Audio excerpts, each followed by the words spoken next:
apat na screw yan dyan.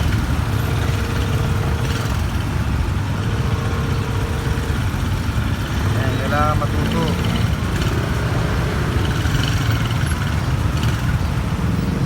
Haba.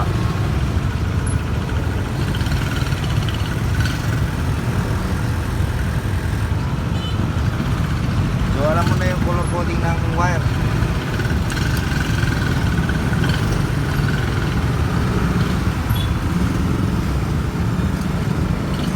Patayin mo. May screw yan dalawa dito sa ilalim.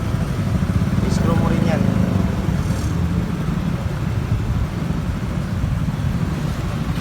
Maiksi lang yung screw yata. Masilip mo lang yan dyan.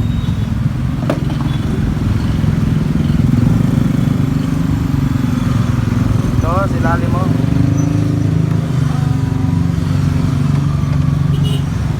Ano? Saan? Ito.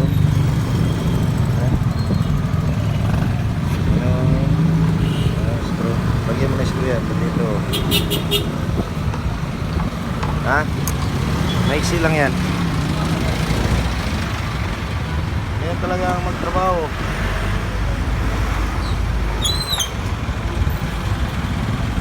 Kailangan sipag, tiyaga.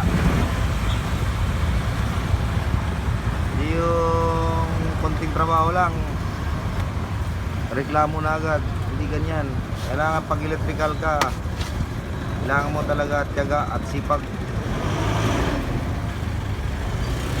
Kasi lahat dyan dyan yung mag-uumpisa yung malalaman mo na kalaman mo sa ano to. Mahirap. Yan. Yan. Okay. Tagayan. Ito na yung air cooler, mga ka-rewinder na binaklas ko nung isang araw makapon.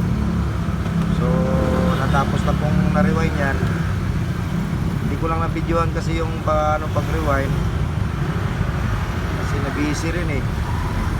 So ito na lang videoan ko. Pagka-simple na lang. So yan po mga ka-rewinder, sa video ito na assemble na natin yung air cooler. So sa next video na lang nito ipapakita ko na lang paano po yung pagandar. Yan na, okay na yan. O ilagay mo yung kwan blade, may washer pa yan, may washer.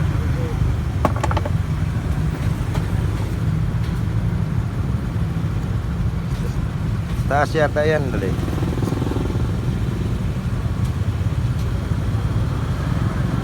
Ito.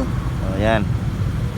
Hindi, huli yan, lock washer. Una mo yung flat yan, ito na blade. Unahin mo yung blade.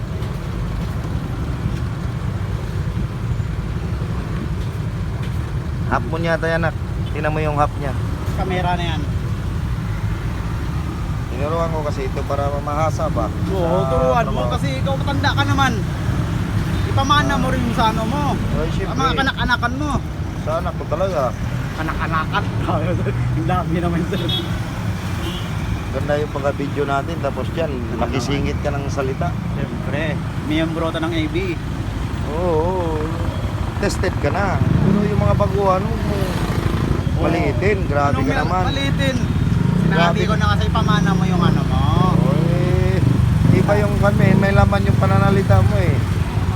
Yan yung AB. Bigla-bigla ka lang magkaroon ng ano, diba? Ng talanan. Yan po mga ka-remember.